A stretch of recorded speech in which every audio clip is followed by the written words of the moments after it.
Hello everyone, welcome back. It is late February 2021 and I'm in the seed room. Here's some of our seedlings that have started, some of our peppers, eggplants, herbs.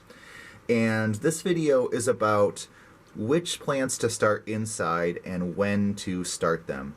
The number one thing to think about, you don't have to start anything inside. It may be to your benefit to do it, and it probably is. But that I think stops a lot of people. They worry, do I have to do A, B, or C? Mother Nature will do what Mother Nature does. If you plant these outside, they'll grow, but the question is, will you get fruit? So that's the logic behind starting things inside, is you want to get a head start on the growing season. That's all it is. You don't have to. In fact, I've had tomatillos pop up on their own every year out in the garden, and they always get fruit. But I want them sooner. That's why I'm starting some inside. So that's the thought process. So we're going to go through kind of how you make those decisions and some things to consider. Okay, let's talk a little bit about which seeds to start indoors and when to start them. So the first thing you want to know is your growing zone. So I'll put a link in the description box to a website that'll help you figure that out. Basically, you put in your zip code and it will tell you the USDA growing zone that you live in. That's important because it's going to tell you your growing season. And for our purposes, your growing season is the period of time between the average last frost, in other words, the last time each winter/spring that temperatures get below 32. And then it will tell you your average first frost, which is in the fall, on average the date where you first experience freezing temperatures. So your last frost is going to be in the spring, your first frost is going to be in the fall. The period in between is your growing season, your frost-free growing season. Now keep in mind these are averages. Where we are in Buffalo area in western New York, we're about 40 miles south of Buffalo, we're zone 5. And so our average last frost, depending on the site you look at, is between April 15th and April 30th. And we've lived here, this is coming up on our 5th summer coming up here. 3 out of the 4 summers previous to this, our average last frost date was correct. Mid-April on, it never frosted. Last year, we had 6 inches of snow on the ground on May 15th, which is sort of a freak occurrence, but nature's like that sometimes. So keep in mind you're talking about averages. So to be kind of conservative, our range is April 15 to 30, I just say May 1st. And then our average first frost is around October 1st, 1st to 15th. I just say October 1st to be safe. So May 1st to October 1st is what I consider our season. So that's May, June, July, August, September, 5 months. 150-ish days, give or take. So you know your growing season. Depending on your zone, the lower the number of your zone, the shorter your growing season's going to be. And so you have to take that into account with what you start inside. Now, how does that play into your decision making? I'm going to show you one of these packets. So this is a lemon cucumber. This is a really cool cucumber. If you've never had it, it's a fun one to grow. They don't taste like lemons, they're just round and yellow. They're really sweet, actually. So on a seed packet, you're going to get some important information. One thing you'll see that's important to note is days to harvest. So this cucumber has a 65 days to harvest timeline. The other thing is your germination time. So this is 7 to 14 days. So I know if I plant this cucumber, what I want to do is add those two numbers together, because days to harvest is from when the plant starts to grow, not when you plant the seed. That's important to know. So for this cucumber, if I want to grow this in my garden, I've got 65 days to harvest plus the germination time. And I always take the bigger number, 14. So add 14 to 65, you have 79 days. So if I plant this cucumber seed on May 1st, let's say, and I'm going to go 79 days from May 1st. So just to make it easy, I'm going to count a month 30 days. So June 1st is 30 days, July 1st is 60 days, and then July 19th would be 19 days-ish. So we're talking mid-July, we should have produce. For something like that, I would plant this outside because caring for these inside is really difficult, and I'll mention that, why that is. Then we get to something like a tomato. Now a tomato, and not every pack is going to tell you days to harvest. Like these Baker Creek ones don't really do that. But what they do tell you instead is under planting instructions, this says start indoors 6 to 10 weeks before the last frost. The reason for that, if you were to plant these seeds outside in your garden in May, they'll grow just fine, they'll make a nice plant, but they might not have time to fruit before frost comes in the fall. And if they do, you're getting fruit in late September when it's not going to ripen the same way as it would in the nice heat of the summer sun.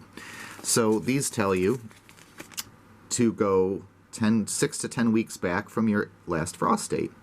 So for us, our last frost is usually, as I said, April 15 to 30. I just say May 1st to be conservative, and I'll go back 10 weeks. So 2 months would be going back April, March, and then an extra 2 weeks, mid-February. So I start these in mid-February. And that usually results in a nice sized plant when I go out to plant it in the garden. That's another thing you want to think about. The needs of a small seedling, like the ones I showed earlier on this table, are much less than the needs of a 18-inch to 2-foot tall tomato plant. That kind of plant's going to need a lot of light, a lot of water, a lot of nutrients, and a lot of space, and a big pot. And so you don't want huge tomato plants.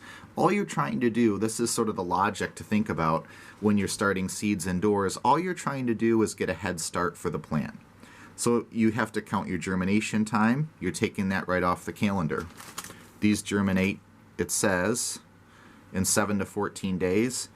It took about 3 or 4 for us. But still, you're knocking 14 days off, let's say, if you planted that outside. So you're that much ahead. And then if you grow them for 6 weeks indoors, you've got basically 2 months head start for that plant, which is important for a tomato. For something like a squash or a cucumber that grows fast, less important, because you plant a zucchini seed, a week later you got a 6-inch tall plant with huge leaves on it. So there's no reason to start that inside. The other thing you want to think about is starting something like a cucumber or squash, the things with big leaves. The bigger the leaf your plant has, the harder it is to harden that plant off outdoors. That's what I've found. So what we mean by hardening off is even in this seed room here, even in this table that's as bright as it is with those lights, they're only a fraction of the brightness of the sun. And so if you just take a nice little melon plant that's got some big fat leaves and you stick it outside in the sun, it'll be dead the next day because the sunlight is too intense for that plant to handle. You have to kind of acclimate it slowly to the sun. This is why certain things are not worth starting inside. They grow quickly anyway, but it's very, very difficult with plants with large leaves. They just are more susceptible, I've found, to sunburning. And so by the time you go through a multi-week process of getting these plants acclimated, you could have already had a plant in the ground growing from seed. So that's why those are not really worth starting inside. Tomatoes and peppers are worth going through that process with. They're also much faster because their leaves are smaller. And they're just tougher, hardier plants. You still have to harden them off, but you really have to start them inside. Same with onions to get a good harvest. So that's a consideration.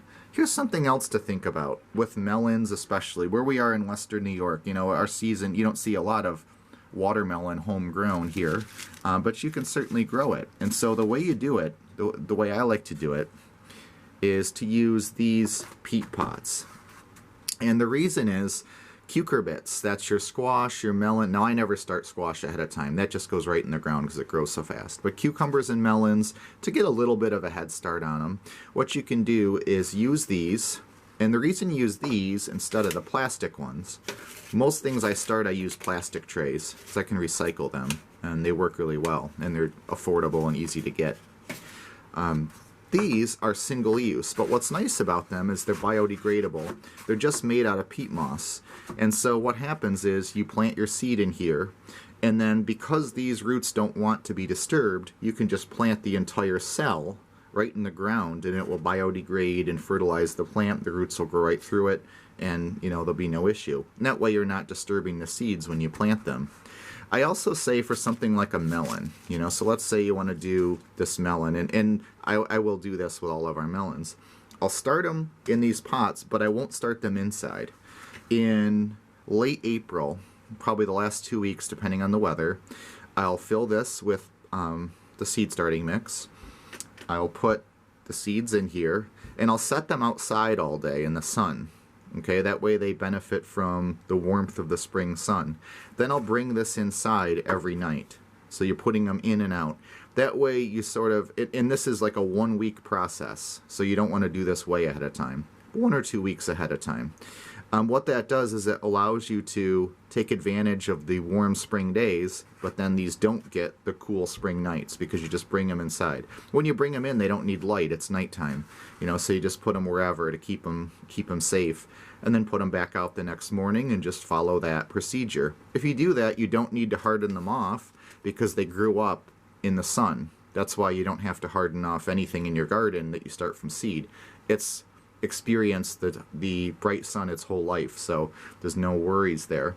So that's a little tip. So you can actually get a little bit of a head start on melons and cucumbers by using these containers, these peat moss pots, and you can use any size. These are fine though because you're only going to have a little plant when you do this. Do it a couple weeks ahead of time from when you want them in the ground, and then put them in and out, and that's the way you can kind of get a head start on those without hurting the plants any. So I hope that gives you some tips. As I said here, we do tomatoes, we do onions, we do peppers. This is a fun way to organize your seeds, by the way. I used to just throw them in a big pile. This is much better. Easier to find, so I don't buy the same thing 7 times and have like 5 packages of Swiss chard. I also like to write how long the seeds last for on average. That being a conservative estimate for each one. But it just sort of helps.